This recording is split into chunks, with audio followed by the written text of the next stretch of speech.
کوسو خواجہ مولانا کے دیوان،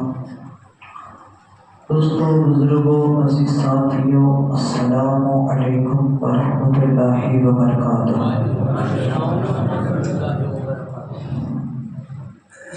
الحمد للہ رب العالمین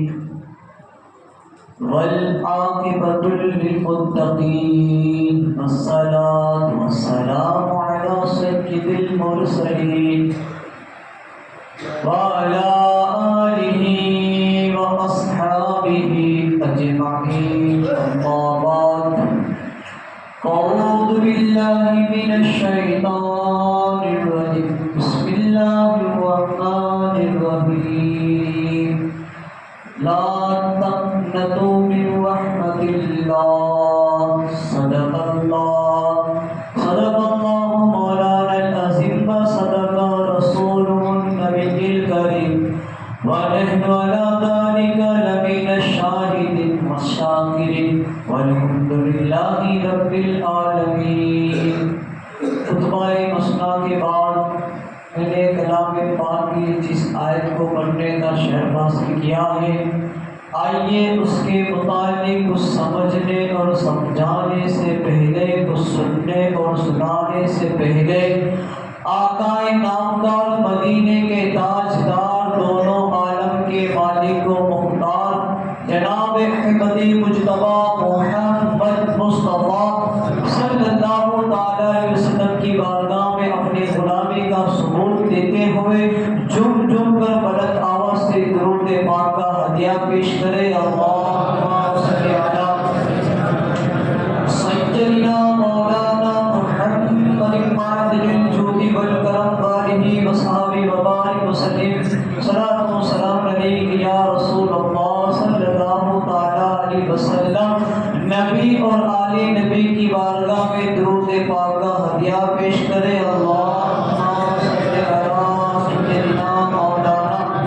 محمد معدن الجود والکرم وآلہ وصحبہ وبارک وسلم، صلاۃ و سلام علیک یا رسول اللہ صلی اللہ تعالی علیہ وسلم۔ سرکار اعلیٰ حضرت عظیم البرکت کیا ہی خوب ارشاد فرماتے ہیں کہ ہم نے خطا میں نہ کی، تم نے عطا میں نہ کی، ہم نے خطا میں نہ کی، تم نے عطا میں نہ کی، کوئی کمی سربراہ تم پہ کروڑوں درود، کوئی کمی سربراہ تم پہ کروڑوں درود۔ اور آگے ارشاد فرماتے ہیں کہ کر کے تمہارے گناہ، کر کے تمہارے گناہ، مانگے تمہاری پناہ، کر کے تمہارے گناہ، مانگے تمہاری پناہ، تم کہو دامن میں آ، تم پہ کروڑوں درود، تم کہو دامن میں آ، تم پہ کروڑوں درود۔ رب تعالیٰ کلام پاک کے اندر ارشاد فرماتا ہے، لا تقنطوا من رحمت اللہ، کہ اللہ کی رحمت سے مایوس مت ہو، اللہ کی رحمت سے مایوس مت ہو، کیونکہ اللہ کبھی کبھی گنہگار بندوں کو، بڑے بڑے گنہگار بندوں کو اللہ تعالیٰ اپنی رحمت کے سائے کی چادر ڈال کر بڑے بڑے گناہ گاروں کو بغیر حساب کتاب بخش دیتا ہے۔ میرا رب اتنا مہربان ہے کہ اس کی رحمت کا کوئی ٹھکانا ہی نہیں، وہ ایسا مختار ہے کہ اس پوری کائنات کے اندر ایسا کوئی مختار ہوا ہی نہیں اور ہوگا ہی نہیں۔ رب تعالیٰ اپنے بندوں سے ایسا پیار فرماتا ہے کہ جس طرح سے ماں اپنے بیٹے سے محبت کرتی ہے، ماں اپنے بچوں سے پیار کرتا ہے، تو ماں کی محبت سے 70 گنا زیادہ اللہ تعالیٰ اپنے بندوں سے پیار کرتا ہے، ایسا بخشنے والا ہے اور ایسا رحم کرنے والا ہے میرا رب کہ آج ہم چھوٹی نیکی کو معمولی سمجھتے ہیں اور کبھی کبھی ہم بڑے بڑے گناہ کر کر ہمیں یہ ہوتا ہے کہ اب تو میری 70 سال کی عمر ہو گئی ہے، اب تو میں جو ہے 100 سال کا ہو گیا ہوں، اب تو میں جو ہے 95 سال کا ہو گیا ہوں، اب کیا نماز پڑھوں، اب کیا روزے رکھوں، اب کیا داڑھی رکھوں، اتنی زندگی تو اتنی لمبی عمر اللہ نے دی تھی عبادت کرنے کے لیے، روزے رکھنے کے لیے، صدقات و خیرات کرنے کے لیے، لیکن میں نے اپنی ساری عمر نیکیاں کرنے کی بجائے گناہوں کے اندر ڈال دی، گناہوں کے اندر گزار دی۔ یہ انسان کو آخری ایام کے اندر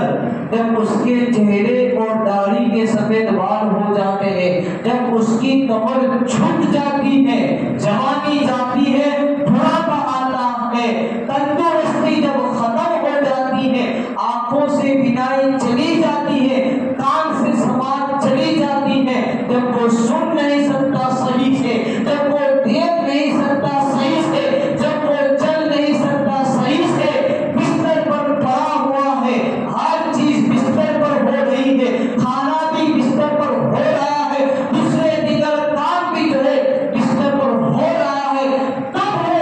اپنی آنکھ سے ندامت کے آنسو گراتا ہے، تب وہ اپنی آنکھ سے شرمندگی کے آنسو گراتا ہے، تب وہ اپنی آنکھ سے افسوس کے آنسو گراتا ہے، اپنے آپ کو وہ کوستے رہتا ہے، ہائے افسوس کہ میں نے اپنی زندگی، میں نے اپنی عمر گناہوں کے اندر گزار دی، اور اب بڑھاپے میں جا کر جب بیمار پڑتا ہے تو انسان کو افسوس ہوتا ہے کہ میں نے اپنی زندگی، اپنی عمر گناہوں کے اندر گزار دی۔ تو ابھی آپ جوان ہیں، ہاتھ کام کر رہے ہیں، پیر کام کر رہا ہے، آنکھیں کام کر رہی ہیں، کان کام کر رہے ہیں، تو اللہ کی عبادت کرو، اللہ کی عبادت کرو، پھر بڑھاپے کے اندر افسوس کرنے سے اس کا کوئی فائدہ نہیں ہوگا۔ لیکن جن لوگوں کو بڑھاپے کے اندر افسوس ہوتا ہے ان سے بھی میں یہی کہوں گا، لا تقنطوا من رحمت اللہ، کہ اس وقت بھی، اس حال کے اندر بھی، بھلے تم نے گناہ کیے،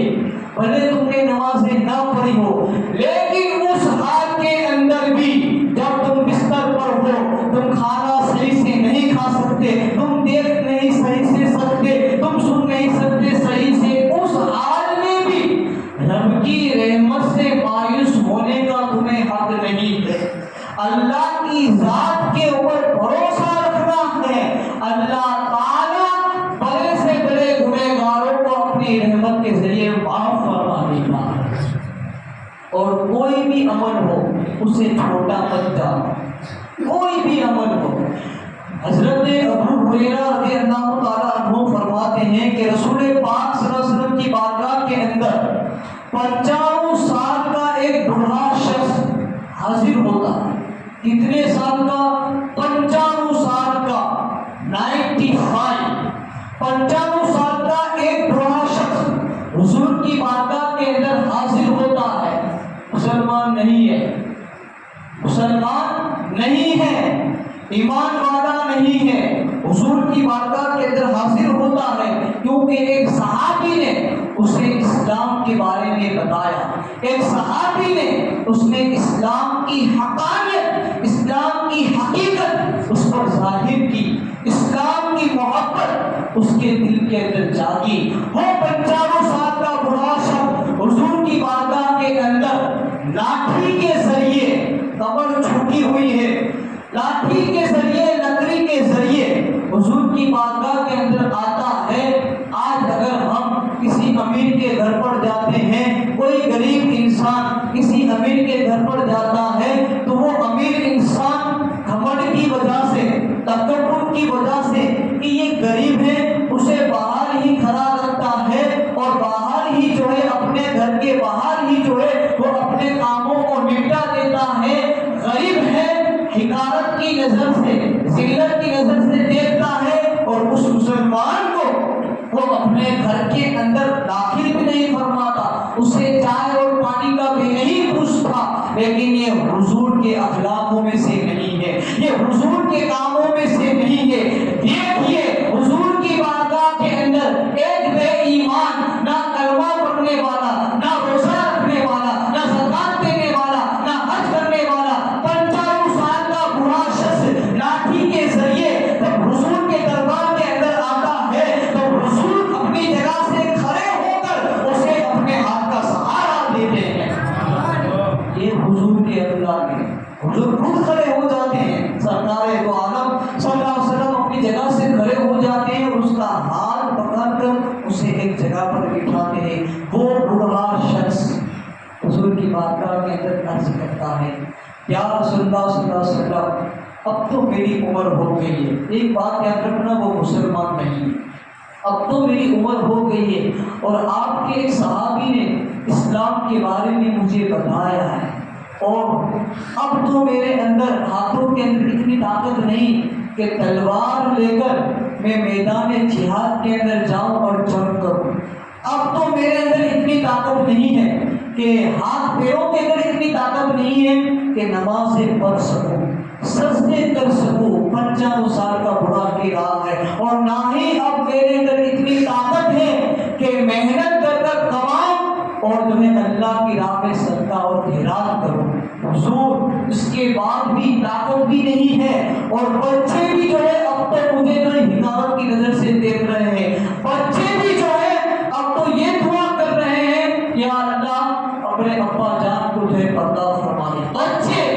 اتنے ناراض، اتنے خفا ہو چکے ہیں حرکتوں سے کہ کبھی کبھی بچے دعا کر دیتے ہیں، اللہ سلامتی کے ساتھ ہمارے باپ کو دنیا سے اٹھا۔ یہ اکثر بچے ایسا کرتے ہیں، جب باپ بڑھاپے کی دہلیز پر چڑھتا ہے وہ ساری فریادیں، ساری شکایتیں حضور کی بارگاہ کے اندر رکھتا ہے، اور حضرت ابو ہریرہ فرماتے ہیں کہ اس کی باتوں کو سن کر جس طرح سے بارش کے قطرے آسمان سے ٹپکتے ہیں حضور کی آنکھوں سے آنسو جاری ہو جاتے ہیں، سرکار رونے لگتے ہیں اور عرض کرتا ہے وہ شخص کہ حضور کچھ بھی نہیں ہے، بالکل بیکار ہوں، 55 سال کا ہو چکا ہوں، کچھ نہیں کر سکتا، نماز بھی نہیں پڑھ سکتا، محنت کر کے کماؤں اور محنت کر کے کما سکتا ہوں اور اللہ کی بارگاہ میں صدقہ اور زکات اور خیرات کر سکتا ہوں، کوئی بھی عمل نہیں کر سکتا ہوں، اور اس کے بعد بھی عمل کچھ بھی نہیں کر سکتا، بڑا گنہگار ہوں، لیکن اس کے بعد بھی اگر میں کلمہ پڑھوں تو کیا میرا رب میری بخشش فرمائے گا؟ اللہ کے رسول صلی اللہ علیہ وسلم فرماتے ہیں کہ اللہ کو تمہاری تلوار لے کر میدان جنگ میں جا کر جہاد کرنے کی کوئی ضرورت نہیں ہے۔ اللہ کو محنت کر کر تم کماؤ اور اس کی راہ میں تم صدقہ کرو، خیرات کرو، اللہ کو تمہارے صدقے اور خیرات کی بھی ضرورت نہیں ہے، اس کے خزانوں کے اندر کسی بھی چیز کی کمی نہیں ہے، وہ تو دنیا کو دیتا ہے، تم کیا اس کو دے گو؟ اگر پھر بھی تم کلمہ پڑھنا چاہتے ہو، کلمہ پڑھو، میرا رب تمہاری بخشش اور مغفرت فرما دے۔ تو 55 سال کے شخص نے کلمہ پڑھا اور اللہ نے بغیر حساب و کتاب اس کی بخشش بھی فرمائی۔ لا تقنطوا من رحمت اللہ، کہ اللہ کی رحمت سے کبھی بھی مایوس مت ہو۔ قیامت کے دن ایک شخص کو جو گنہگار ہوگا، جس نے اپنی زندگی گناہ کے اندر گزار دی، پوری عمر اس نے گناہ کیے، کوئی بھی نیک عمل اس نے نہیں کیا ہوگا، لیکن پھر بھی رب تعالیٰ اس کی بخشش فرما دے گا، اسے جنت کا مژدہ دے گا، اسے جنت کی خوشخبری دے گا۔ جب وہ گنہگار انسان یہ سنے گا کہ اسے بخش دیا گیا ہے، اسے معافی مل گئی ہے، تو وہ اللہ کے رحم و کرم کو دیکھ کر، اللہ کے فضل و کرم کو دیکھ کر وہ رو پڑے گا، اس کی آنکھوں سے آنسو جاری ہو جائیں گے اور وہ کہے گا کہ میرے پروردگار، میں جانتا ہوں کہ میں نے اپنی پوری زندگی تیری نافرمانی کی ہے، میں نے اپنی پوری زندگی تیری نافرمانی کے اندر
راستے میں اندھیرے،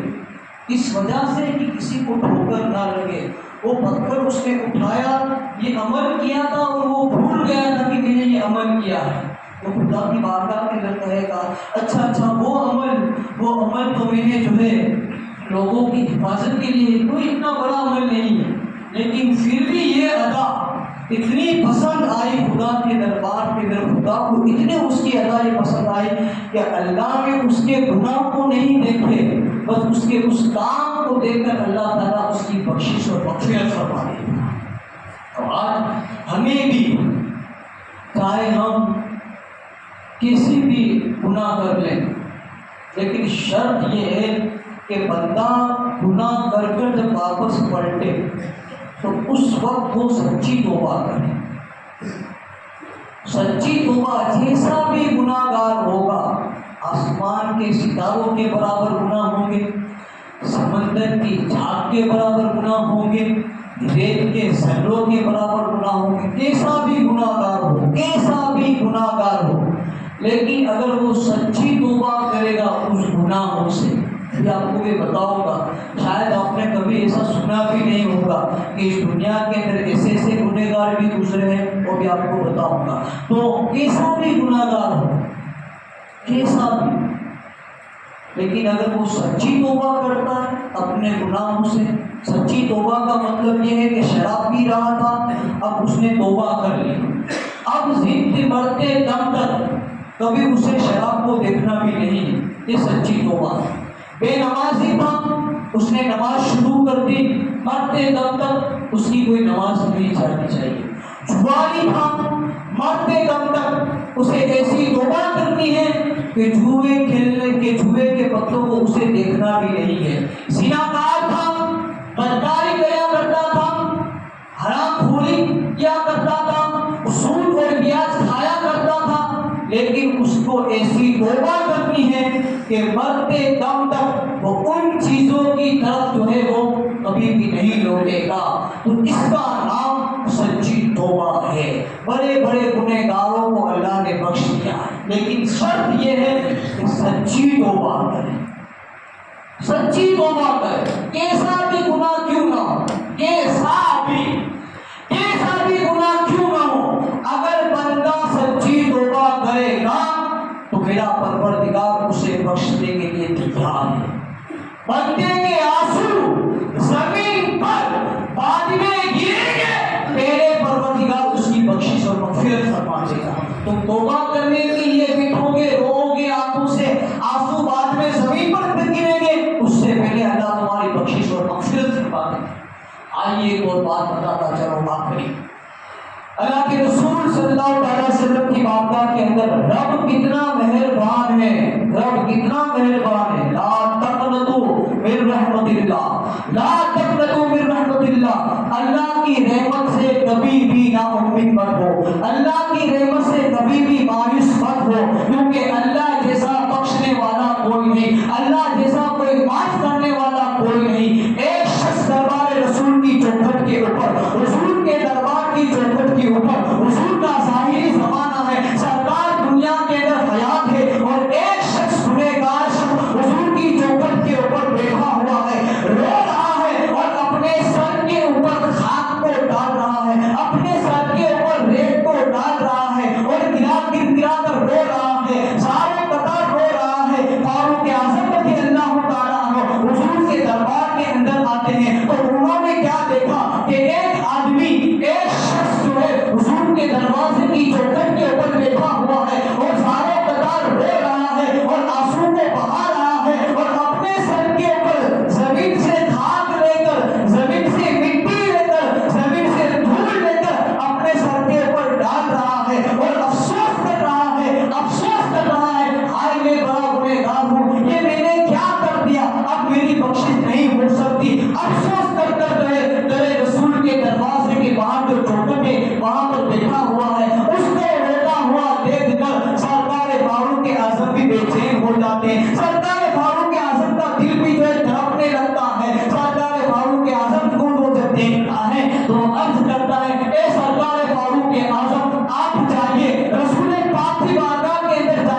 اپنے پاس بلاتے ہیں. اب وہ شخص روتا ہوا گردن نیچے کیے ہوئے حضور کے سامنے رو رہا ہے اور عرض کر رہا ہے حضور اللہ کی بارگاہ کے اندر میری سفارش کے لیے میری بخشش کے لیے دعا کیجیے. میں اپنے گناہوں سے شرمندہ ہوں, میں اپنے گناہوں کے اوپر افسوس کر رہا ہوں. سرکار نے فرمایا ذرا یہ تو بتا کہ تو نے گناہ کیا ہے. تو وہ بندہ گھبرا رہا تھا اپنا گناہ بتانے کے لیے, وہ بندہ گھبرا رہا تھا, رو رہا تھا. حضور میری زبان کے اندر اتنی ہمت نہیں, میری زبان کے اندر اتنی قوت نہیں ہے میں آپ کو اپنا گناہ بتاؤں. اللہ کے رسول صلی اللہ علیہ وسلم نے فرمایا کیا تیرا گناہ آسمانوں سے بھی بڑا ہے؟ اس نے کہا ہاں یا رسول اللہ صلی اللہ علیہ وسلم میرا گناہ آسمانوں سے بھی بڑا ہے. کیا تیرا گناہ سمندر کی جھاگ سے بھی بڑا ہے؟ اس نے عرض کی یا رسول اللہ صلی اللہ علیہ وسلم میرا گناہ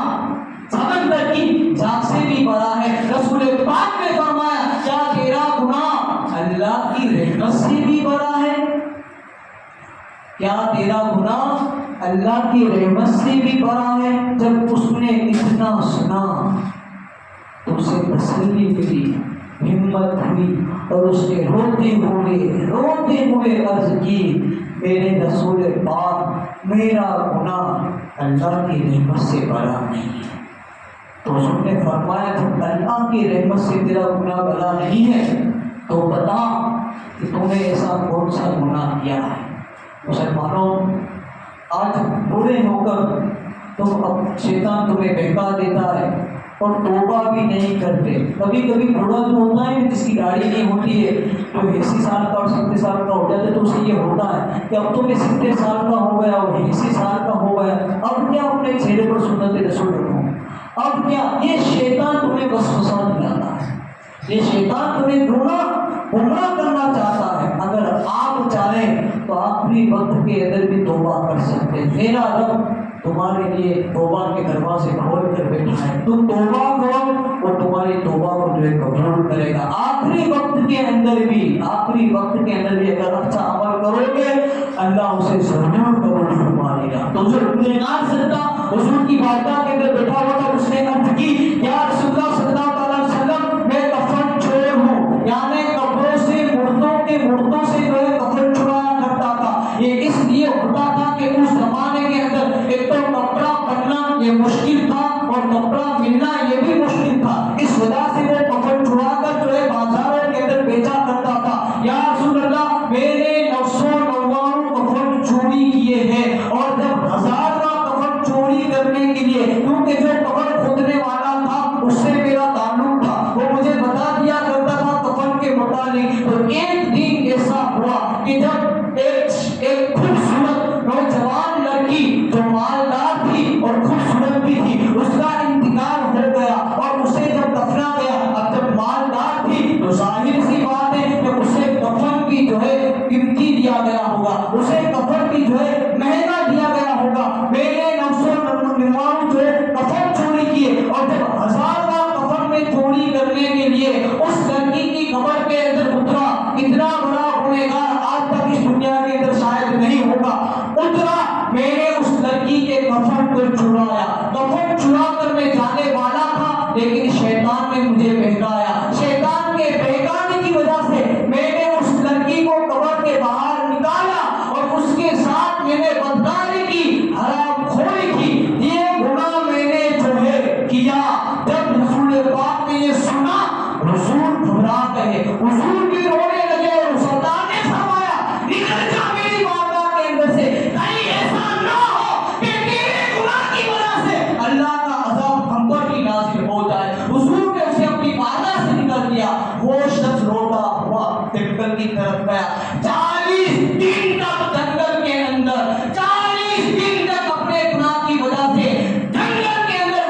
سے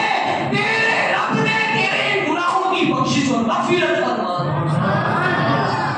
کر کے تمہارے گناہ مانگے تمہاری پناہ تم کہو دامن میں آ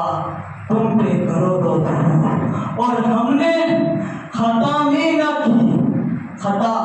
گناہ کرنے کے اندر ہم نے خطا میں نہ کی یا رسول اللہ آپ نے عطا میں نہ کی کوئی کمی سر بنا تم پہ کرو رو تم پہ کرو رو لا تقنطوا من رحمت اللہ کی رحمت سے کبھی بھی مایوس مت ہو سچی توبہ کرو گے بھلے ہی آپ نے جو بھی گناہ کیا لیکن سچی توبہ کرو گے اللہ آپ کی بخشش فرما سکتا لیکن شرط یہ ہے کہ توبہ سچی ہونی چاہیے توبہ دکھاوے والی نہ ہونی چاہیے سچی توبہ ہونی چاہیے اللہ کی بارگاہ کے اندر دعا ہے کہ جو کچھ بھی بیان ہوا بولنے کے اندر کوئی خطا کوئی غلطی ہو گئی اللہ اپنے حبیب صلی اللہ علیہ وسلم کی سچی میں ان غلطی کو معاف فرمائے اور ہم سب کو سننے سے زیادہ ان بتائے باتوں پر عمل کرنے کی توفیق عطا فرمائے وآخر دعوانا الحمدللہ رب العالمین السلام علیکم ورحمۃ اللہ وبرکاتہ